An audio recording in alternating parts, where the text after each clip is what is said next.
Thank you very much, Mr. Speaker. The Honorable Speakers of Parliament,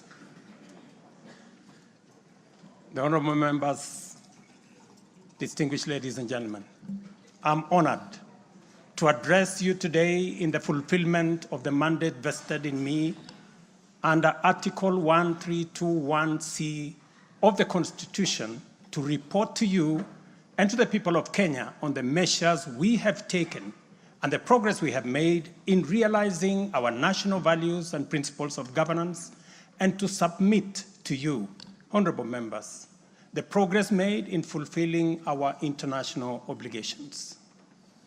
Since my last address, Kenya has undergone rapid change, occasioned by the collective awakening of the people in the understanding that the state of nation depends on the work we do individually and collectively. This realization extends not only to what we do to undertake, but also to how we go about securing careers, livelihoods, and contributing to the grand enterprise of nation building. There has never been doubt, and now there is none whatsoever, that Kenya is a land of bold ambition, with our citizens always desiring and insisting on the best possible standards, not only for themselves, but also for their families and for our nation.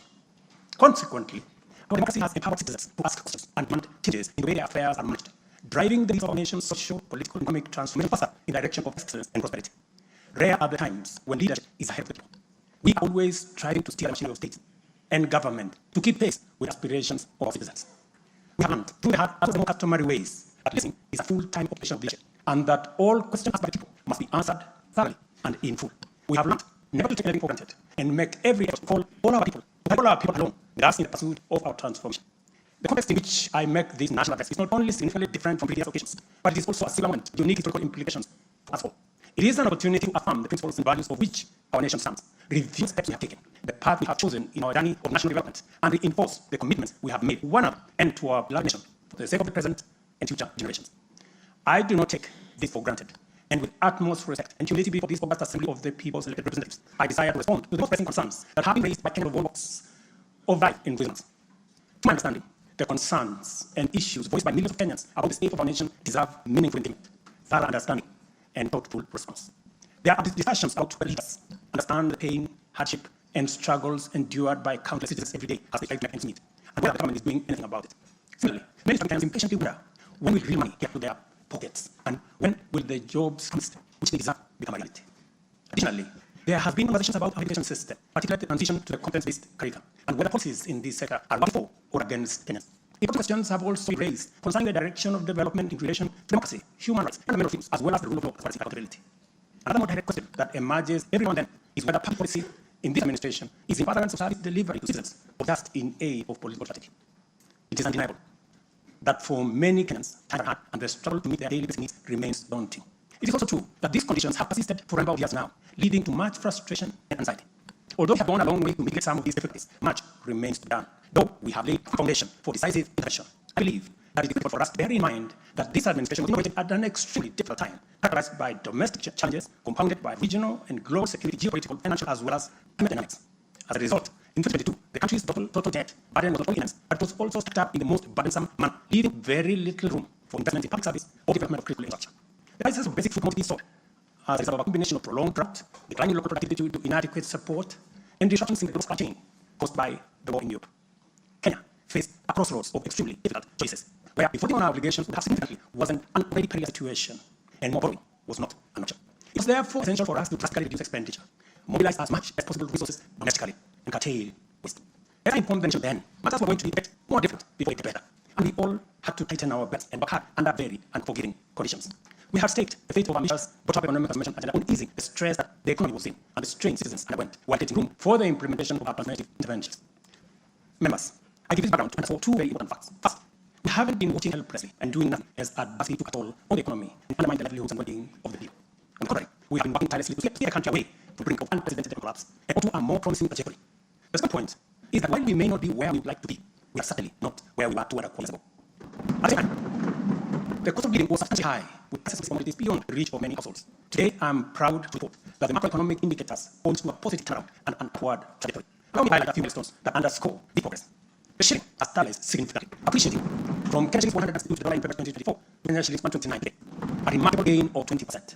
This recovery has restored confidence in our financial markets and significantly reduced the cost of servicing external debt, creating fiscal space for our development imperatives. Inflation has declined dramatically from 9.6% in September 2022 to 2.7% in October this year, the lowest rate in 17 years.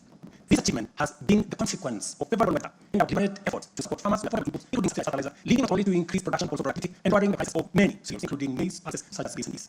Our foreign exchange reserves have surged by US dollars 2.4 billion to hit a new record of US $9.5 billion, providing a 4.8 month of import cover, the highest in years.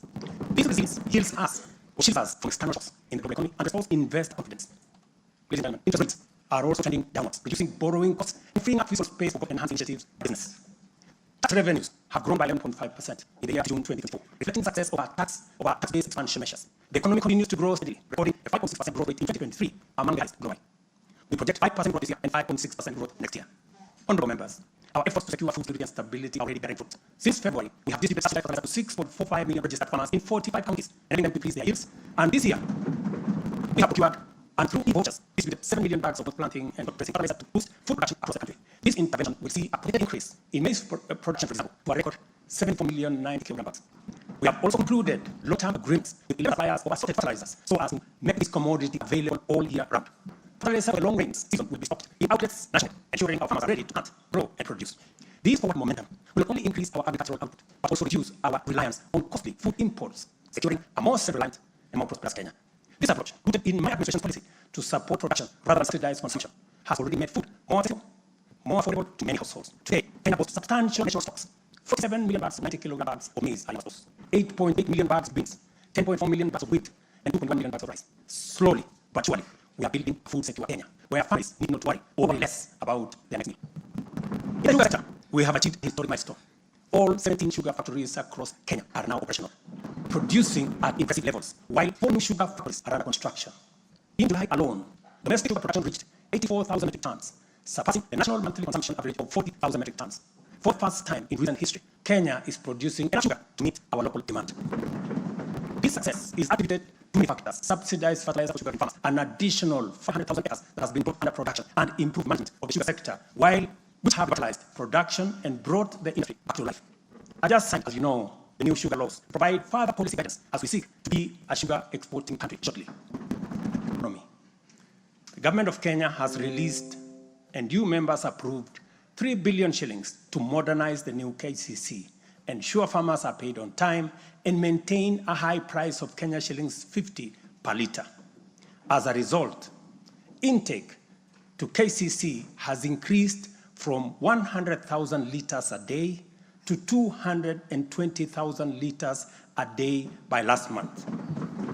Other strategic interventions include the extension of duty-free imports for feed manufacturing raw materials, subsidized artificial insemination services, and the reduction of sexed semen costs from 7,000 to 2,900 through the Kenya Animal Genetic Resource Center. These measures have led to a 14% increase in milk production from 4.6 billion litres in 2022 to 5.2 billion litres in 2023, with projections exceeding 6 billion litres this year. The value of exported dairy products has nearly doubled, rising from Kenya shillings 4.8 billion in 2022 to Kenya shillings 7.2 billion in 2023. These gains demonstrate how targeted policies can deliver tangible benefits to dairy farmers and drive growth in our economy. Honorable members, by 2022, the education sector was in crisis, with a lack of clarity in transition to the competence-based curriculum, a shortage of 110,000 teachers, and 23 out of 40 public universities were technically bankrupt and at risk of closure. Among those facing severe challenges were huge institutions, such as my own alma mater, University of Nairobi, Kenyatta University, Moi University, Egerton University, Maseno University, Masinde Muliro University. To address this issue in our education sector, we have already hired, as you know, members, 56,000 teachers, and are in the process of recruiting another 20,000 by January next year. We have also ensured the seamless transition of learners from primary to junior secondary, and domiciled grades 7, 8, and 9 in primary school, optimizing the use of existing infrastructure, ensuring the safety of young learners, and protecting parents from the high costs associated with boarding schools far away. Recognizing the financial challenges faced by our universities and TVETs, we introduced a new student-centered higher education funding model. This model gives priority to the most vulnerable students, offering 95% government support, while also pulling universities back from the brink of collapse. The remaining challenges for a few universities, like more universities, are related to internal administrative and governance issues, which I have given firm instructions that they should be addressed. To enhance access to higher education, we launched the Penn University of Kenya. We have also ensured this house seamless transition from primary to junior. That exercise, paving the way for more students to achieve their academic goals. The institution's first cohort of students is scheduled to graduate next week on the 29th of November 2024. Honorable members, universal health coverage is a cornerstone of our transformation agenda and a matter that touches every Kenyan family. Despite health being a devolved function, we acknowledge the immense financial burden that comes with health. Counties have struggled with shortages of medicine, equipment, sometimes staff, hindering service delivery and leaving countless Kenyans with suboptimal access to health care. It would have been easy for me to step back and leave this responsibility to counties alone. But that would have been a disservice to Kenyans and a betrayal to our Constitution. Instead of engaging in debates about healthcare being devolved, I have chosen the hardest but necessary path of addressing this challenge head on.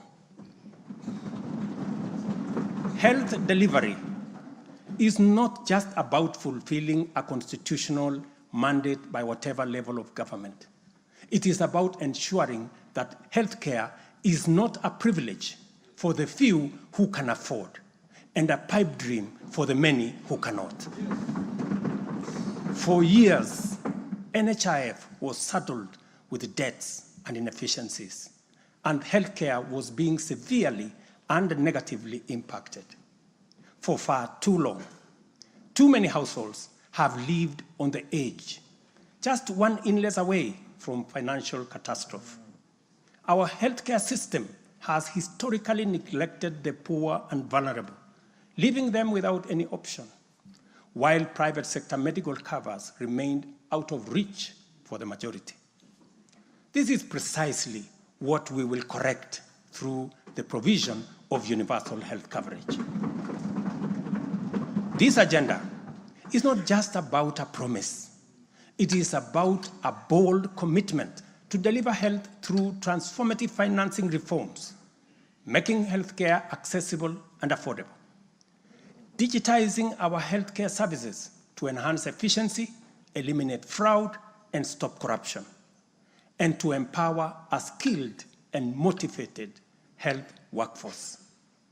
To honor our commitment on the universal health coverage, I signed into law 4 groundbreaking legislation on the 19th of October, passed by this August House. The Social Health Insurance Act replaced the outdated National Hospital Insurance Fund and established the Social Health Authority, which oversees 3 essential funds. This modern framework ensures that every Kenyan, especially the most vulnerable, can access quality healthcare services when they need it most. The shift from the National Health Insurance Fund model to Taifa Care is fundamental and radical in both scale and character. NHIF, if I give you a bit of example, NHIF served a few salaried Kenyans and those who could afford to pay. But Taifa Care covers every Kenyan, regardless of employment or financial status. Secondly, despite serving a limited class of citizens,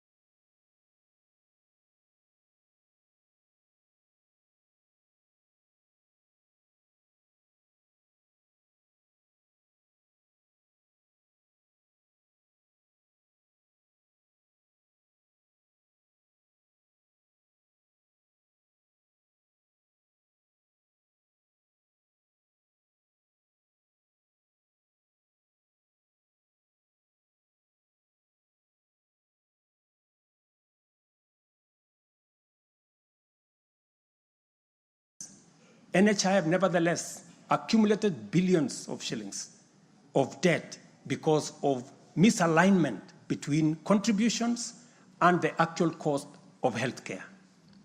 Taifa Care has undertaken an accurate costing of all healthcare-related goods and services in order to provide timely, effective, and efficient service to every Kenyan that is affordable. Additionally, the NHIF had a waiting period lasting between registration and eligibility for service. I think it was like about 3 months. Under Taifa Care, citizens are eligible for all services upon registration. I therefore urge every Kenyan to take the most important step in securing dependable health care for themselves and their families. Register. Register now or at the earliest possible opportunity. Honorable members, for the first time in our nation's history, free primary health care is increasingly becoming available at dispensaries, health centers, and hospitals. Ambulance and emergency services are also slowly but surely being made available at no fee. Under Taifa Care, we have introduced a comprehensive benefits package that brings specialized care, such as cardiothoracic surgery, within reach for many Kenyans without the burden of financial strain. Through the Digital Health Act, we are revolutionizing healthcare delivery. Every step of the process, from registration, eligibility checks, to claims, is now digitized. By eliminating unnecessary human interaction, we are tackling corruption, reducing inefficiencies, and ensuring that resources are used where they are needed most. As a result, the good news, SHA will pay all October claims in full by next week. And it will continue like that going into the future. To date, over 15 million Kenyans have enrolled in Taifa Care, and more than 60% of employers have successfully transitioned into its framework. The newly established Social Health Insurance Fund empowers citizens to contribute towards accessing a broad range of healthcare benefits. This represents a seismic change from the old reactive healthcare model to a forward-looking system that prioritizes prevention and preparedness. Once the transition from NHIF is complete and SHIP becomes fully operational, Kenya will have a healthcare system that guarantees dignity, peace of mind, and equitable access for every citizen for the first time in our 60 years of independence. Honorable members, we have launched an ambitious healthcare program, one that Kenya has always needed and deserved. Like any major transition, there are challenges, but I promise you, we are fully committed to making the system work. As we roll out this program, we are listening to citizen voices and collaborating with counties to deliver better healthcare services. Through the Facility Improvement Fund, which you in this House passed, we will ensure that hospitals are equipped with the tools they need, medicine, equipment, and other resources necessary to provide quality care, while involving citizens in decision-making at every facility.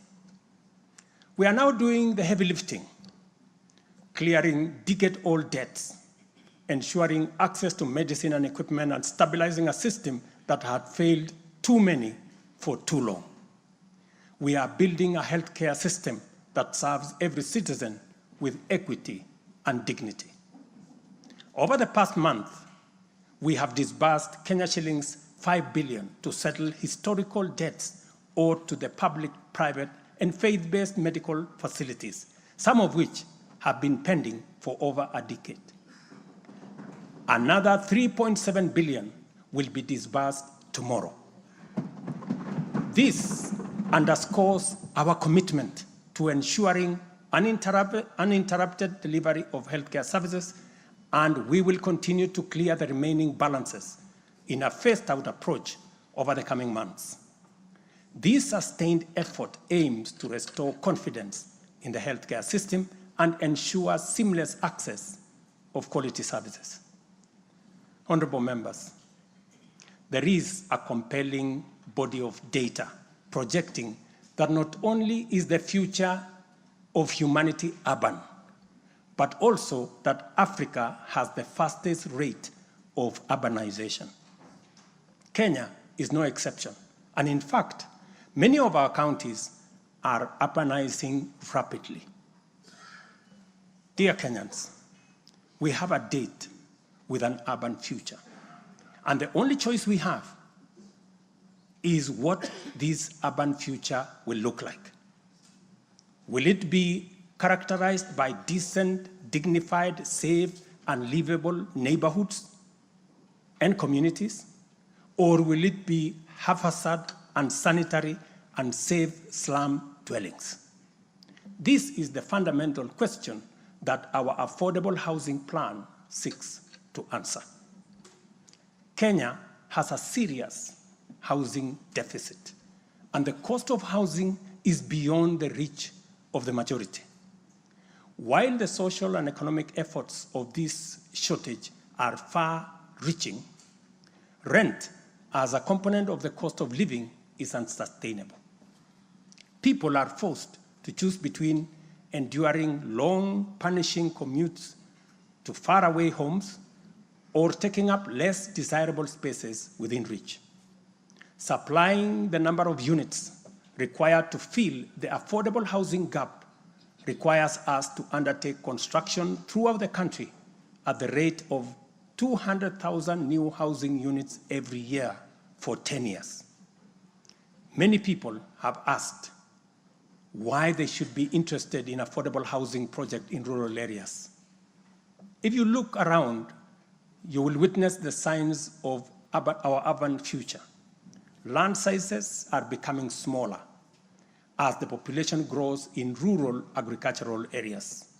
To protect agriculture and food security from the effects of uncontrolled land fragmentation, urbanization must be planned and must be controlled.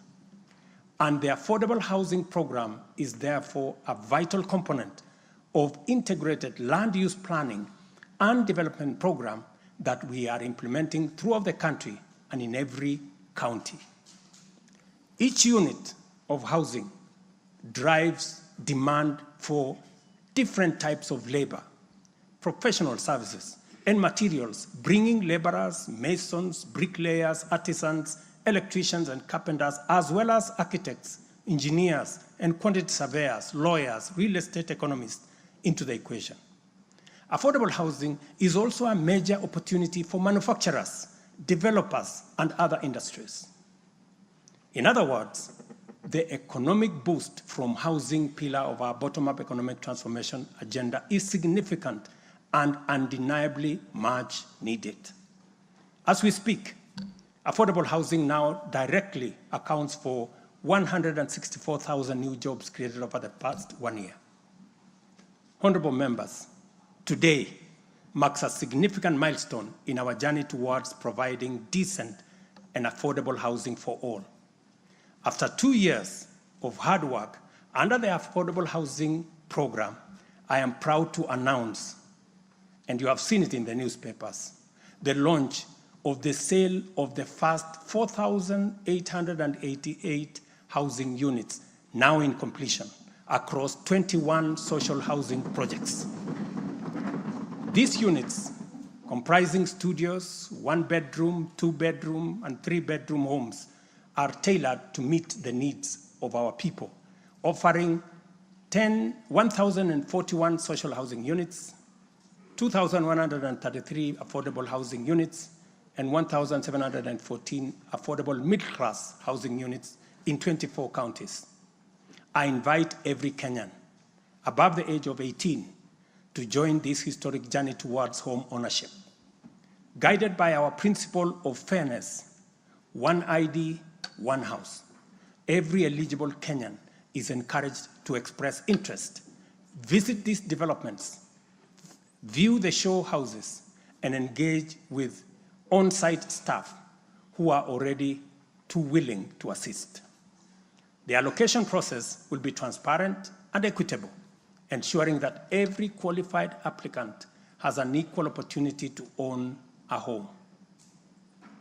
Honorable members, as part of the government's endeavor to build a nation grounded in intergenerational equity, opportunities, and empowerment for all Kenyans, we have made significant strides in implementing another key pillar of our manifesto, labor migration. This initiative seeks to harness Kenya's abundant human capital by creating meaningful job opportunities abroad, empowering our citizens, and positioning Kenyan talent on the global stage. Since July 2023, we have successfully facilitated employment of 105,367 Kenyans across multiple countries in a wide range of jobs. These opportunities span professional, semi-skilled, skilled, and unskilled sectors, including positions for nurses, teachers, and chefs. The National Employment Authority, the lead agency driving our ambitious initiative to create jobs opportunities for qualified Kenyans locally and internationally, currently has a role of 560,000 job openings worldwide. I have encouraged many members to participate in this space. Our focus extends beyond destinations such as the United Kingdom, Canada, Australia, Bahrain, Oman, United Arab Emirates, Germany, Saudi Arabia, Kuwait, and Qatar. We are also expanding our reach by actively negotiating bilateral labor agreements with new potential markets, including Russia, Poland, and Jordan.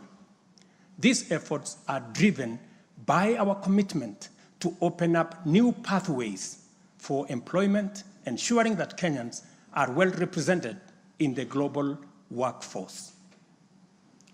In the digital economy, we are expanding last-mile fiber optic connectivity using the extensive Kenya Power Transmission Lines network to the most remote and underserved areas of Kenya, and making significant strides to establish digital and ICT hubs.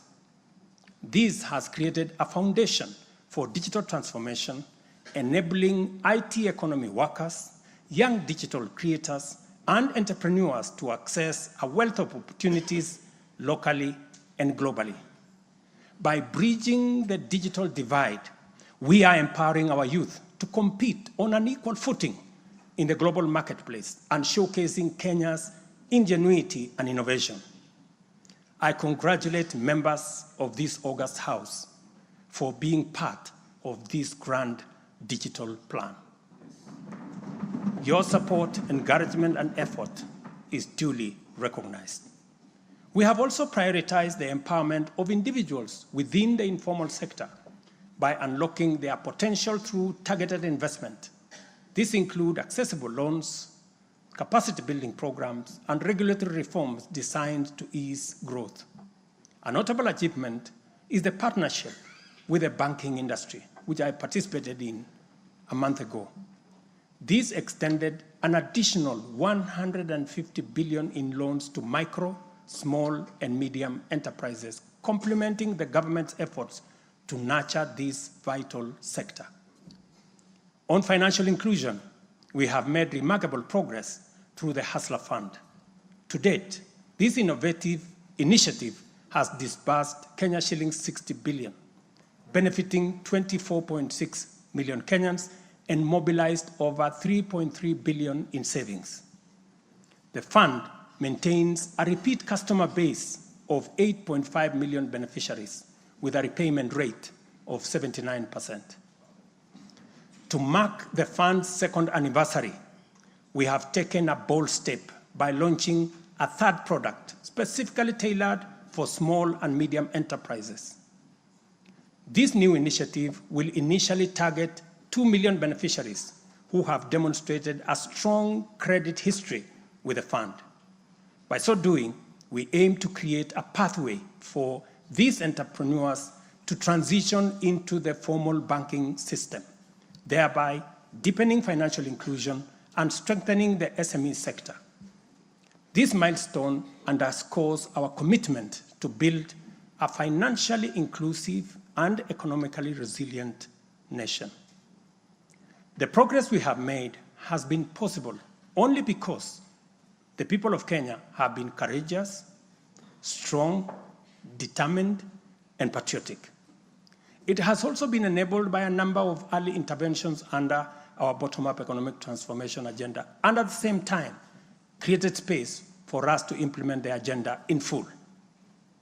As we proceed with implementation, we expect to quickly capitalize on the gains we have secured and invest resources in the economy with an emphasis on strategic pillars of our plan. As more projects get off the ground, more people get hired, liquidity levels improve, more money ends up in people's pockets. Honorable members, you know we are a democracy. Democracy is a founding principle and defining value of our nation. Democracy is hard-won, non-negotiable right, and guarantees freedom that we are proud of and must always defend. Our national democratic culture expresses itself energetically through robust discourse, boldly speaking truth to power, and holding leadership to account. It is a tradition of fearless expression and vigorous public participation. This is who we are, and there is nothing anyone can do about it. We understand, therefore, that protests are always legitimate and permitted by the Constitution. Protests are conducted by citizens who are peaceful and unarmed. Assemblies, demonstrations, and picketing to advance constitutionalism, increase accountability, and defend the rule of law are constitutional imperatives. Conversely, mobilization in pursuit of criminal agenda, chaos and anarchy are explicitly forbidden because we all have a duty to defend our republic, our constitution, and the rights of all people. The government, in particular, must remain vigilant at all times against modern threats to the sovereignty and territorial integrity of our nation, as well as public order, peace, and security. In this digital era, characterized by transformative innovations, including artificial intelligence, it has never been easier to inform, educate, and entertain the people. At the same time, it has never been easier to misinform, mislead, disinform, incite, and alarm the public. Criminals and subversive elements who infiltrate and hijack peaceful protests are a threat both to legitimate protesters and to the public. Incidences of violent criminality in the name of protests threaten the safety of innocent people, public assets, private property, and the social order. The tension here is stark. We have a democracy which we are proud of, must defend, and should deepen by all means. And at the same time, we have citizens whose lives, rights, we must protect, and a nation whose security, stability, and prosperity we must safeguard. The task at hand is complicated if citizens and state agencies dilute the distinction between the lawful and the criminal, the just and the unjust, thereby making it difficult to tell protesters and security officers from bandits, gangsters, and criminals. It is only by following the law that we are able to achieve our aims, and apportion accountability properly. It should not be possible for robbers and looters to escape accountability by claiming that they were taking part in a protest. Likewise, it should not be possible for security officers to wound, maim, or even kill citizens and claim that they were engaging violent criminals. We all have a duty to make the necessary distinction and to do so clearly to protect democratic expression and guarantee public safety and security. I must now confront an issue of widespread concern regarding the relationship between citizens and the security services in the context of immense threat and intense political dynamism. Numerous allegations have been made concerning disappearance of people during protests.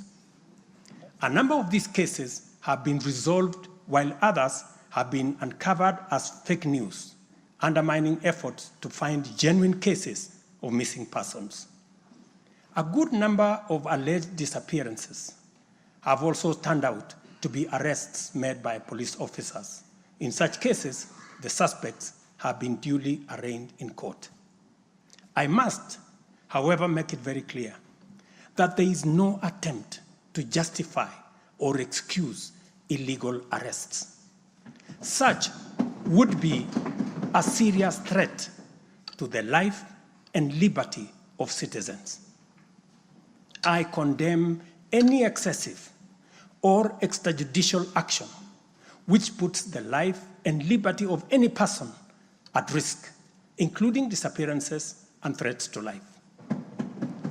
I urge all Kenyans with information about such cases to forward the information to the Directorate of Criminal Investigation and to IPOA, where they suspect members of the police service to be implicated.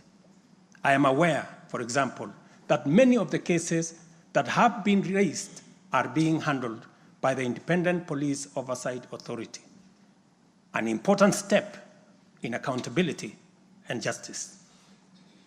Many citizens, as well as various organizations representing and championing women's rights and welfare, have expressed concern about gender-based violence and the increasing cases of killings of female victims by male criminals motivated by primitive expressions of gender-based brutality and impunity. Left unaddressed, these incidents will cause the women of our nation to feel increasingly unsafe, even in their own homes. This is both tragic and unacceptable. It also complicates, in disturbing ways, the struggle by Kenyan women for inclusion, for equality, for dignity, social justice, their rights, their protection, a section of our society that has been marginalized for a long time. I am aware that most of these cases of murder of women by men have been investigated and prosecuted. It is my hope that in due course, those found culpable will face the full force of the law. Members, it is time for each of us, political leaders, public officers, religious leaders, traditional institutions, and family members, to do our part in raising boys into morally upright men who will never need to affirm their masculinity at the expense of women, but instead contribute to making our society just, safe, equal, and inclusive. I appreciate women leaders who have taken time to engage me and propose solutions to address this issue. I have held discussions with other leaders in government